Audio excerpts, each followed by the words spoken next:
السلام علیکم ورحمۃ اللہ وبرکاتہ.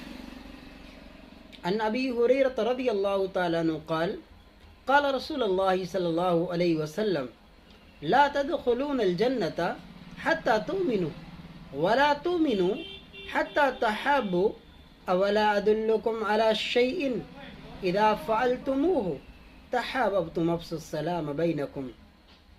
حضرت ابو ہریرہ رضی اللہ تعالیٰ عنہ کہتے ہیں کہ اللہ کے نبی نے فرمایا، اے لوگو تم جنت میں داخل نہیں ہو سکتے یہاں تک کہ تم مومن بن جاؤ.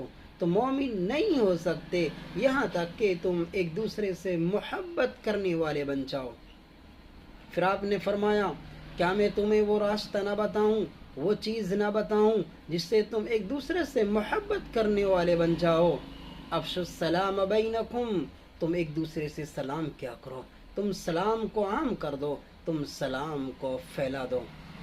لیکن میں دیکھ رہا ہوں، بازاروں میں دیکھتا ہوں، راستوں میں دیکھتا ہوں کہ ایک بائک والا رکشے والے کو گالیاں دیتا ہے، گاڑی والا بائک والے کو گالیاں دیتا ہے، رکشے والوں کو گالیاں دیتا ہے، بڑی گاڑی والا چھوٹی گاڑی والے کو گالیاں دیتا ہے.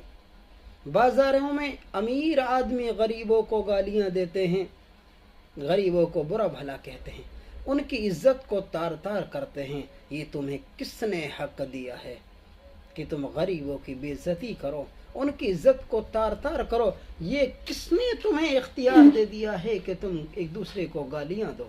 میرے نبی نے تو کہا تھا کہ تم سلام کو عام کر دو، سلام کو پھیلا دو، لیکن تم نے تو گالیاں پھیلا دی ہے، تم تو گالیاں دینے لگ گئے ہو. کون سی یونیورسٹیوں سے تم نے ایجوکیشن حاصل کی ہے؟ کون سے راستے پر تم چل دیے ہو؟ کس کی راہ پر تم چل رہے ہو؟ میرے نبی کی تعلیم تو یہ نہیں ہے. میرے نبی نے تو بھائی چارہ سکھایا ہے، میرے نبی نے ایک دوسرے سے محبت کرنا سکھایا ہے، میرے نبی نے تو تمہیں انسانیت سکھائی ہے. تم کس راہ پر چل رہے ہو؟ کون لوگوں کا تم نے راستہ اختیار کیا ہے؟ تمہیں کون تعلیم دے رہا ہے اس چیز کی